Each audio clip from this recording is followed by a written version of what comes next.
दोस्तों, आज की कहानी में हम देखेंगे कि सबसे पहले वाइग्रा गोली को कैसे मार्केट में लाया गया था और इसको इस्तेमाल करने से लोगों का इसकी ज़िंदगी पर क्या प्रभाव पड़ा। तो कहानी शुरू होती है और हमें काफ़ी हैंडसम लड़के जैमी जानलेवा को देखते हैं, जो कि एक इलेक्ट्रॉनिक शॉप पर सेल्समैन होता है। जैमी अपने काम में बहुत अच्छा था और वो किसी भी चीज़ को आसानी से बेच देता था। जैसे कि वो इन लॉन्डो को टीवी ये बोलकर बेच देता है कि रात को इसमें मजदूरी वाली फिल्में आती हैं। जिसके बाद वो एक बुढ़िया को एक फ़ोन बेच देता है। कहता है कि दादी, इसकी वाइब्रेशन इतनी ज़्यादा खतरनाक है कि ये तुम्हारी सूनी पड़ी हुई गुफा में भी जोश जगा देगा। हम देखते हैं कि जैमी जानलेवा हैंडसम तो था ही, लेकिन एक नंबर का लड़की बाज भी था। साथ ही इसका अपने बॉस की बीबी ढोलकी के साथ भी अफेयर चल रहा था। वहीं जब वो उस बुढ़िया को मोबाइल बेच रहा था, तभी उसके पास ढोलकी आती है और उसे इशारा करके चली जाती है। उधर जैमी जानलेवा भी समझ जाता है कि अब ढोलकी को बजाने का टाइम हो चुका है। जिसके बाद वो ढोलकी को खोपचे में ले जाकर उसे खूब जोर जोर से बजाने लगता है। लेकिन इसी दौरान ढोलकी से उसका मोबाइल नीचे गिर जाता है और उसमें उसके पति का नंबर डायल हो जाता है। दूसरी तरफ जब उसका पति फोन उठाता है तो उसमें उसकी पत्नी की चिल्लाने की आवाजें आ रही होती है। अब ये सुनते ही उसकी सुलग जाती है और वो जैमी जानलेवा को धक्के देकर अपनी दुकान से निकाल देता है। लेकिन अपना जैमी भी हरामी था। वो वहां से जाते जाते कस्टमर को अपना नंबर देकर जाता है। कहता है कि मैं ढोलकी के साथ साथ तबला भी बहुत अच्छा बजा लेता हूं। फिर रात को जैमी जानलेवा अपने घर पर आता है। वहीं पर हम उसके छोटे भाई जॉश को देखते हैं, जो एक मिलियनेयर बन चुका था। वो कहता है कि मुझे तुम जैसे भिखारियों के साथ रहने में बहुत शर्म आती है। वहीं उसके साथ उसकी एक गर्लफ्रेंड भी थी, जो अब तक पैसों के लिए उसका मुंह में ले रही थी। आगे जब सभी साथ में डिनर कर रहे थे, तभी जॉश सभी को बता देता है कि जैमी जानलेवा को काम से निकाल दिया, क्योंकि वो अपने बॉस की बीबी को कुत्ते की तरह पेल रहा था। अब ये सुनकर उसका बाप जैमी से कहता है कि अब तुम क्या करोगे?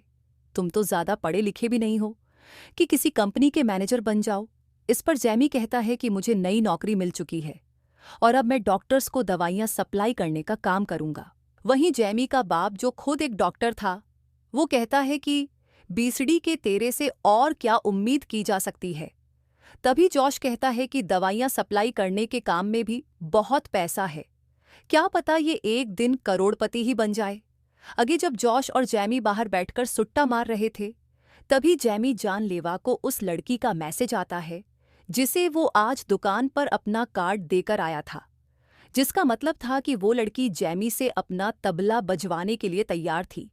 फिर अगली सुबह जैमी तैयार होकर फाइजर नाम की एक कंपनी में जाता है, जहां अपने सभी सेल्समैन को ट्रेनिंग दे रही थी। वो कहती है कि चाहे कुछ भी हो जाए, तुम सभी को हमारी कंपनी की दवाई बेचकर ही वापस आना है। फिर जैसे जैसे टाइम बीतता है, जैमी जानलेवा अपनी ट्रेनिंग पूरी करता है और दवाइयां बेचने वाला सेल्समैन बन जाता है। वहीं उसकी बॉस भी जैमी से काफ़ी इम्प्रेस्ड थी, क्योंकि एक तो वो काफ़ी हैंडसम था और दूसरा उसमें एक स्पेशल टैलेंट था कि वो चुटकी बजाते ही किसी भी लड़की को सेट कर लेता था। फिर अगले दिन से जैमी कंपनी के मैनेजर ब्रूस के साथ दवाइयां सप्लाई करने के लिए निकल पड़ता है।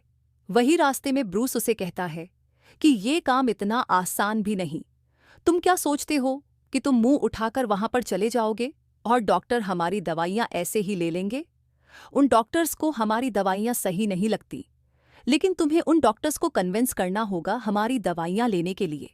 अब जैमी जानलेवा एक डॉक्टर को हॉस्पिटल के बाहर ही रोक लेता है और डॉक्टर को अपनी दवाइयों के बारे में बताने लगता है। मगर डॉक्टर को उसकी दवाइयों के बारे में पहले ही पता था और वो उसे कहता है कि तुम्हारी दवाइयां देकर मैं अपने पेशेंट की जान को खतरे में नहीं डाल सकता। जिसके बाद वो कई डॉक्टर से बात करने की कोशिश करता है, लेकिन कोई भी उसकी सुनने को तैयार नहीं। लेकिन जब जैमी और ब्रूस जब रिसेप्शन में बैठे होते हैं, तो एक खूबसूरत लड़की सीढ़ियों से उतर रही होती है, जो एकदम बवाल होती है। जिमी बोलता है, ये लोग ऐसे रिसेप्शन लाते कहाँ से हैं? जिस पे ब्रूस कहता है कि ये तो साली 2 कौड़ी की वेश्याएं हैं और आधे से ज्यादा मरीज तो हॉस्पिटल में इनको देखने के लिए आते हैं। तभी जैमी एक लड़की को आवाज देता है, और लीसा कैसी है? ब्रूस कहता है कि उसका नाम लीसा नहीं है। जैमी कहता है कि मुझे पता है, पर यही तो मेरी ट्रिक है। ऐसे लड़कियों का ध्यान मुझ पर आ जाता है जिसके अगले ही पल वो मेरे बिस्तर में होती हैं। अब यहाँ पर ये दोनों डॉक्टर से मिलने आए थे, लेकिन डॉक्टर्स को इनसे मिलने में कोई इंटरेस्ट नहीं। जैमी वहाँ पर एक दूसरे कंपनी के एजेंट को देखता है, जो यहाँ पर अपनी कंपनी की दवाइयाँ सप्लाई करने आया था।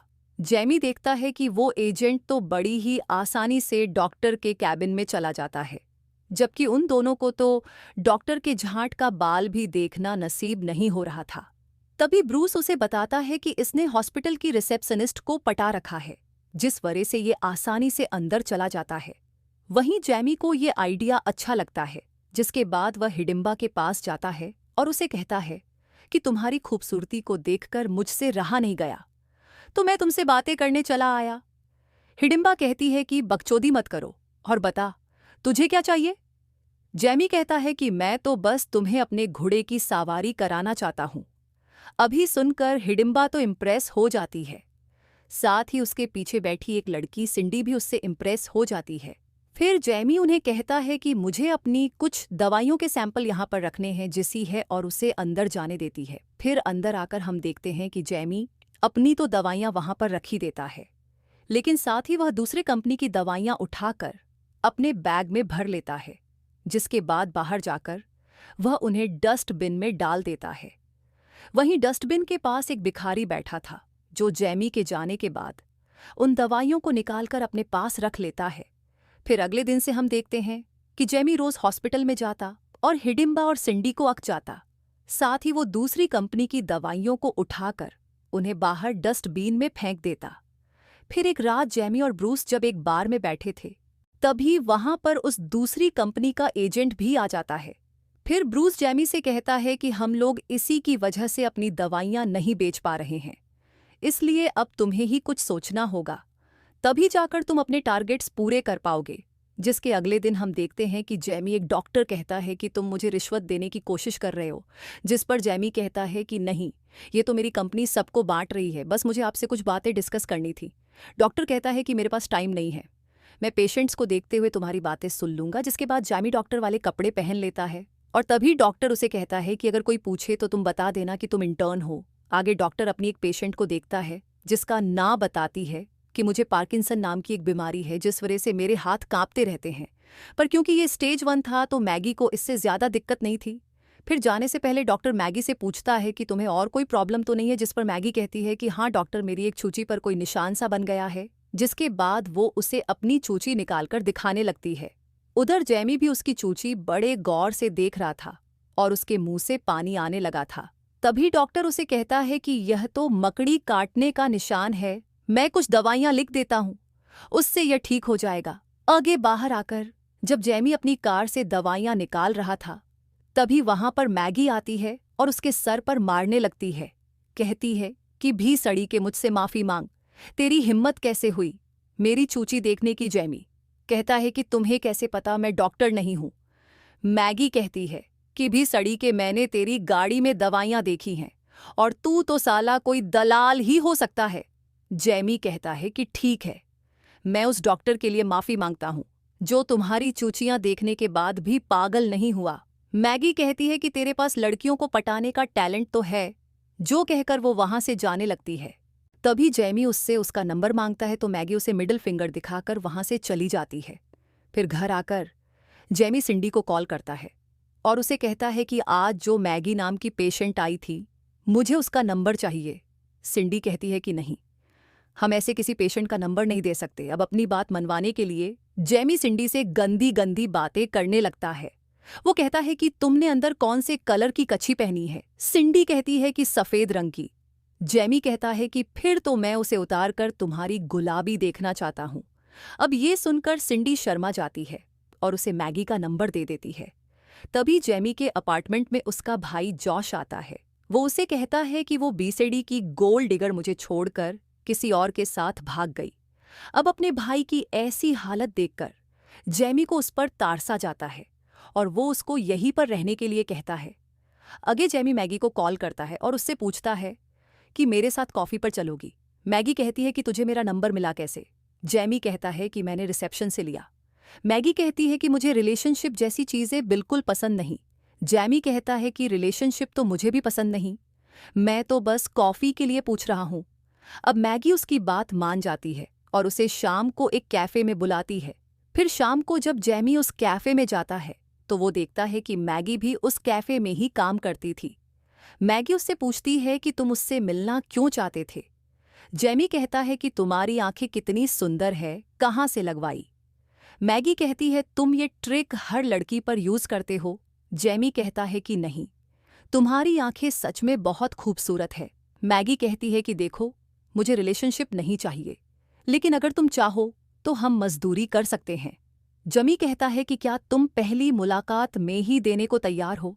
इस पर मैगी कहती है कि तुम भी इतनी मेहनत इसीलिए ही तो कर रहे हो, इसलिए चलो मेरे घर चलते हैं, वहां दबाकर मजदूरी करेंगे। अब जैमी तो चाहता ही यही था, जिसके बाद वह दोनों मैगी के घर जाते हैं और वहां पर दबाकर मजदूरी करने लगते हैं। अब उस दिन के बाद से ये दोनों रोज मिलते हैं और इन्हें जहां पर भी जगह मिलती है लोग मजदूरी करना शुरू कर देते। फिर एक दिन मैगी जैमी के घर पर आती है और आते ही वहां पर पूरी नंगी हो जाती है। लेकिन वहीं पर जॉश भी था, जो उसे इस हालत में देख लेता है। जिसके बाद जैमी और मैगी रूम में चले जाते हैं और दबाकर मजदूरी करने लगते हैं। वहीं बाहर जॉश मैगी के चिल्लाने की आवाजें सुन रहा था और वो सोचता है कि साला मेरे भाई के पास हथियार है या एनाकोंडा। फिर अगले दिन जैमी फिर से दूसरी कंपनी की दवाइयों को बाहर फेंकने आया था, लेकिन तभी वहां पर वही एजेंट आ जाता है और जैमी के पेट पर एक जोर का घुसंड पिलाता है, जिसके बाद वह से धमकी देता है कि 20 के आज के बाद मेरी दवाइयों को हाथ भी मत लगा दियो। फिर जाने से पहले वह उसे कहता है कि तू मैगी से दूर रहे। वहीं शाम को जैमी मैगी के घर पर खाना लेकर आता है, जिसे देखकर मैगी भी हैरान थी। फिर खाना खाने के बाद मैगी कहती है कि चलो मजदूरी करते हैं। जैमी कहता है कि क्या हम दोनों सिर्फ बातें नहीं कर सकते। मैगी कहती है कि नहीं, तुम पहले बातें करोगे और फिर तुम्हें मुझसे प्यार हो जाएगा और मुझे रिलेशनशिप नहीं चाहिए। जेमी पूछता है कि क्यों, तुम्हें रिलेशनशिप क्यों नहीं चाहिए। मैगी कहती है कि बस नहीं चाहिए तो नहीं चाहिए, अगर तुम्हें मजदूरी करनी है तो करो, नहीं तो चलते बनो। अब ये सुनते ही जेमी मैगी से चिपक जाता है और वो दोनों दबाकर मजदूरी करने लगते हैं। फिर रात को जब जेमी और ब्रूस कहीं पर जा रहे थे, तभी जेमी ब्रूस से कहता है कि कंपनी जो नया ड्रग लॉन्च कर रही है वो मुझे अभी चाहिए। ब्रूस कहता है कि लॉन्च कर रही है, वह मुझे अभी चाहिए। ब्रूस कहता है कि तुम्हें पता भी है वह क्या है और वह मैं तुम्हें ही क्यों दूं। जेमी कहता है क्योंकि सिर्फ मैं ही हूं जो इसे अच्छे से बेच सकता हूं। अब ब्रूस उसकी बात मान जाता है और उसे वह दवाई बेचने की परमिशन दे देता है, जो थी वाइग्रा की गोली। फिर अगले ही दिन से हम देखते हैं कि जेमी उस गोली को हॉस्पिटल्स में फ्री में बांटने लगता है, ताकि लोगों को इसकी लत लगना शुरू हो जाए। और बाद में कुछ होता भी ऐसा ही है। वह लोली के लिए पागल हो जाते हैं और इस गोली की बिक्री आसमान छूने लगती है। उधर देखते ही देखते जैमी भी एक टॉप का सेल्समैन बन जाता है। वो कहते हैं कि बींचो, हम लोगों को गोली खिला खिलाकर उनका ऐसा कर देंगे ऐसा। फिर रात को जैमी मैगी को कॉल करता है और उससे मिलने के लिए कहता है, लेकिन मैगी उससे मिलने के लिए मना कर देती है। जिसके अगले ही दिन वो मैगी से मिलने उसके घर पहुंच जाता है, लेकिन वहां जाकर वो देखता है कि मैगी कुछ बूढ़े बूढ़ियों को लेकर कनाडा जा रही थी। जैमी पूछता है कि तुम वापस कब आओगी। मैगी कहती है कि परसों रात तक। अब जैमी मैगी के आने से पहले ही उस जगह पर पहुंचकर उसका इंतजार करने लगता है, लेकिन काफी इंतजार के बाद भी जब मैगी नहीं आती तो वो कार में ही सो जाता है। फिर सुबह जब मैगी वापस आती है तो जैमी को वहां पर देखकर वो उसे इम्प्रेस हो जाती है, जिसके बाद वो उसके पास आती है और उसे कहती है कि शायद हम दोनों रिलेशनशिप में आ सकते हैं। अब ये सुनकर जैमी भी बहुत खुश हो जाता है, जिसके बाद जैमी उसे अपने घर पर ले जाता है और ये दोनों यहाँ पर मजदूरी करने लगते हैं। अब मैगी को इसे थोड़ा इंटरेस्टिंग बनाना था तो वो उन दोनों की मजदूरी की वीडियो बना लेती है, लेकिन तभी वो वीडियो जैमी के भाई जॉश के हाथ लग जाती है और वो उस वीडियो को देखकर अपनी हाथ गाड़ी चलाने लगता है। लेकिन इसी दौरान जैमी वहां पर आ जाता है और जॉश से पूछता है कि तुम ये क्या कर रहे हो। अब ये देखकर जॉश की फट जाती है और वो कहता है कि मैं तो खा रहा था। तभी जैमी का दिमाग घूम जाता है और वो उसी वीडियो टेप को लेकर उससे जोश की गेंद तोड़ देता है। इसके बाद जैमी वहां से मैगी के घर पर जाता है, जो कि अपनी चोली खोलकर उसकी लोली लेने के लिए तैयार बैठी थी। लेकिन तभी अचानक जैमी की सांस फूलने लग जाती है, क्योंकि वो मैगी को आई लव यू बोलने आया था। लेकिन उसे डर था कि कहीं मैगी उसे मना ना कर दे।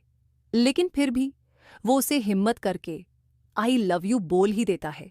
लेकिन मैगी इसका कोई जवाब नहीं देती और उसके साथ मजदूरी करने लग जाती है। फिर उसी रात जैमी अपने भाई को लेकर एक क्लब में जाता है, जहां पर उसका भाई ये देखकर हैरान था कि जैमी के पीछे तो लड़कियों की लाइन लगी पड़ी है और हर कोई लड़की उससे पूछ रही थी कि मेरी कब लोगे, मेरी कब लोगे। तभी जैमी उन लड़कियों को डॉक्टर स्टैन से मिलवाता है और ये वही डॉक्टर था जिसके हॉस्पिटल में वो दवाइयां सप्लाई करता था। अब जैमी उस डॉक्टर की सेटिंग, कैसी नाम की एक लड़ा उसके काबू में रहे। वहीं वो दूसरी कंपनी का एजेंट भी था जिसकी ये सब देखकर गींद जल रही थी। फिर अगली सुबह जैमी वापस मैगी के घर पर जाता है, जहां पर मैगी उससे पूछती है कि तुम मुझसे प्यार क्यों करते हो। मेरी इस बीमारी के चलते कोई भी मुझसे प्यार नहीं कर सकता, इसलिए तुम चले जाओ यहां से। जिसके बाद उन दोनों में लड़ाई हो जाती है। अब जैमी गुस्से में वहां से चला जाता है, लेकिन जैमी के वहां से जाते ही मैगी को पार्किंसन होने लगता है। ओहे, तभी जैमी वापस उसके पास आता है और उसे गले लगा लेता है। जिसके बाद वो डिसाइड कर लेता है कि वो मैगी का इलाज करवा कर ही रहेगा। जिसके बाद वो दोनों कई हॉस्पिटल्स में जाते हैं, कई डॉक्टर से मिलते हैं, लेकिन किसी के पास भी मैगी का कोई इलाज नहीं था। इसके बाद वो दोनों कॉन्फ्रेंस में जाते हैं, जहां पर मैगी जैसे ही बीमारी वाले कई लोग थे और वो सभी को बता रहे थे कि उन्हें कैसे अपनी बीमारी के साथ जीना सीखना पड़ेगा। उधर मैगी को भी यहां पर आकर बहुत अच्छा लग रहा था। दूसरी तरफ जैमी को एक आदमी मिलता है जो उसे बताता है कि मेरी वाइफ को भी यही बीमारी है। जैमी कहता है कि मेरी गर्लफ्रेंड को भी है, तो आप कुछ टिप्स देना चाहोगे। वो आदमी कहता है कि यह बीमारी बहुत बुरी है, कुछ सालों के बाद तो तुम्हें उसका बच्चों की तरह ख्याल रखना होगा, यहाँ तक कि उसकी टट्टी भी साफ करनी पड़ेगी। और जैसे जैसे उसकी उम्र बढ़ती जाएगी ये बीमारी और जाती है। जिसके बाद जब वो दोनों उस कॉन्फ्रेंस से बाहर आते हैं, तभी मैगी जैमी से कहती है कि मैं बहुत खुश हूं कि मुझे तुम्हारे जैसा बॉयफ्रेंड मिला और मैं भी तुमसे बहुत प्यार करती हूं। लेकिन वही अब जैमी ये सुनकर ज्यादा खुश नहीं था और उसके दिमाग में बस उस बूढ़े की बातें चल रही थीं। फिर अगले दिन वो दोनों किसी दूसरे हॉस्पिटल में जाते हैं, जहां पर मैगी देखती है कि जैमी रिसेप्शन पर लड़ाई कर रहा था कि डॉक्टर कब तक आ जाता है। यह देखकर मैगी को अच्छा नहीं लगता और उसे लगता है कि जैमी उसे जल्दी ठीक करना चाहता है, जिसका मतलब है कि वो उसे इस बीमारी के साथ अपना नहीं सकता। इसलिए मैगी वहां से उठकर जाने लगती है। तभी जैमी उसके पीछे आता है और उसे पूछता है कि क्या हुआ, जिस पर मैगी कहती है कि अगर मेरी ये बीमारी ठीक नहीं हुई तो क्या तुम उसे प्यार नहीं करोगे, जिस पर जैमी उसे कोई जवाब नहीं देता। अब मैगी भी समझ चुकी थी कि वो उसे इस बीमारी के साथ एक्सेप्ट नहीं कर सकता, इसलिए वह जैमी से ब्रेकअप कर लेती है। जिसके बाद जैमी भी अपने कामों में बिजी हो जाता है और अब मैगी के ना होने पर जैमी का ध्यान अपने काम पर था। जिस वर्ष वह अपने टारगेट जल्दी जल्दी पूरे कर लेता है, जिस वर्ष उसका प्रमोशन हो जाता है और उसे शिकागो भेजा जाता है। फिर उसी रात जब वह ब्रूस के साथ एक रेस्टोरेंट में सेलिब्रेट करने जाता है, तभी वहां पर उसकी मुलाकात फिर से मैगी से होती है, जो अपने नए बॉयफ्रेंड के साथ घूम रही थी। तभी जैमी उसे देखता है और उसे विश करता है, लेकिन मैगी उसे इग्नोर करके वहां से चली जाती है। फिर रात को जब जैमी शिकागो जाने के लिए अपनी पैकिंग कर रहा था, तभी वो मैगी की एक वीडियो चलाकर देखने लगता है जो उन दोनों ने मजदूरी करने के बाद रिकॉर्ड की थी। वो देखता है कि मैगी उसके साथ बहुत खुश थी और वो कहती है कि ये पल उसके लिए बहुत खूबसूरत है। अब ये सुनकर जैमी को रियलाइज होता है कि उसे फ्यूचर को लेकर अभी चिंता करने की कोई जरूरत नहीं, उसे तो बस आज को एंजॉय करना चाहिए। जिसके बाद वो अपनी कार लेकर मैगी से मिलने निकल पड़ता है। लेकिन तभी हम देखते हैं कि मैगी भी ये शहर छोड़कर जा रही थी। वहीं जैमी उसकी बस का पीछा करता है और ड्राइवर से कहता है कि 20D के साइड में लगा इससे, जिसके बाद वो मैगी के पास जाकर उससे बात करने लगता है। लेकिन मैगी अभी भी उससे नाराज थी। जैमी कहता है कि बस 2 मिनट मेरी बात सुन लो, मैंने आज तक किसी भी लड़की से प्यार नहीं किया, मैं बस लड़कियों को बजाता था और उन्हें छोड़ देता था। लेकिन तुमसे मिलने के बाद मुझे पता चला कि प्यार क्या होता है और तुम्हें मेरी जरूरत नहीं, बल्कि मुझे तुम्हारी जरूरत है, वरना मेरी जिंदगी का तो कोई मतलब ही नहीं है।